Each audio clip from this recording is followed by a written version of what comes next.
You search for how to use Zapier to automate your Google Forms, and that's exactly what we're doing. I'm already signed in, dashboard loaded, click Create in the upper left corner, then pick Zaps. The editor opens with the trigger step waiting. This is where we tell Zapier what starts everything. Click the trigger block, search for Google Forms, and select it. A quick heads up, when you see the event options, pick New Form Response, not the spreadsheet version. The spreadsheet one waits for the row to sync, which adds a few minutes of lag, so I always take the immediate trigger. Choose New Form Response, click Continue. Your Google account is already connected, so it loads your forms. Open the form dropdown, select the one you want to use, and give it a second to pull the details. Click Continue. Now test the trigger. Hit Test Trigger and let Zapier fetch a response. If you've got a test submission, it finds it immediately. I scroll through the return data to see the field names because those are the tokens you'll map later. The sample shows exactly what your form sends, email field, name, questions all labeled. Click Continue with the selected record.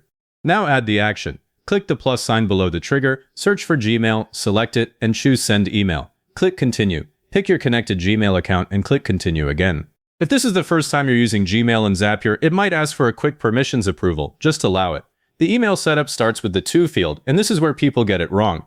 Click inside To, then hit the Insert Data icon, that little grid, and pick the email address field from your form. Do not type a fixed address if you want it to change with each response. You'll see a token appear, something like email address. That makes the recipient dynamic. I always test the To field first, because if that mapping is blank or wrong, the whole thing fails silently. Next, the subject line. I type something like, "We got your submission," and then I inject a dynamic piece, click where you want it, open the data menu again, and grab the respondent's name. So the subject becomes, "Thanks, your form was received." That way every email feels personal. For the body, I'll write a short greeting. "Hi, here's what you told us," and then I paste in the mapped answers. Click to place your cursor, insert a field like the first question, repeat for each one you need. You can mix plain text and tokens however you want. I keep the formatting simple because rich formatting sometimes breaks in plain text Gmail sends. Before testing, scan every mapped field, the To, any CC or BCC you might add, the subject line, and the body. I've had this fail because I accidentally mapped the wrong field and the email went out with undefined in the subject. Now click Test Step. Zapier sends a real email.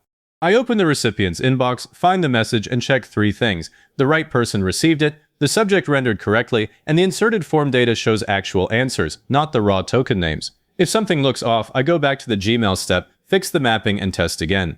Once it's good, rename the zap at the top. I'll call it Form Confirmation Email so I can find it in a list later. Then hit Publish. The zap is live, but I never trust just the editor test. I open the actual Google form, submit a real entry, and wait 20 seconds. Then I check the recipient's inbox to see the email arrive. After that, I open Zap History in the left sidebar, find the latest run, and make sure both steps show a green check. If there's a red X, click it to read the error. It's usually a permission issue or a missing field. Now that everything is working, a couple of things that come up next. If your form collects file uploads, the trigger gives you a URL to the file, but the Gmail action doesn't attach the actual file by default. To send the file as an attachment, you'd add a step to download it from Google Drive first. Another common change, if you need to send to multiple people, you can hardcode static addresses in the CC or BCC fields. Don't put a dynamic token in CC that might resolve to multiple addresses in one string. That almost always causes an error. And if you ever edit your form and add new questions, retest your trigger and double-check the Gmail step because the field labels might shift and your map tokens could break silently. If this got your automation running, hit like, subscribe for more, and leave a comment saying this was helpful. Comments push the video to others who need it.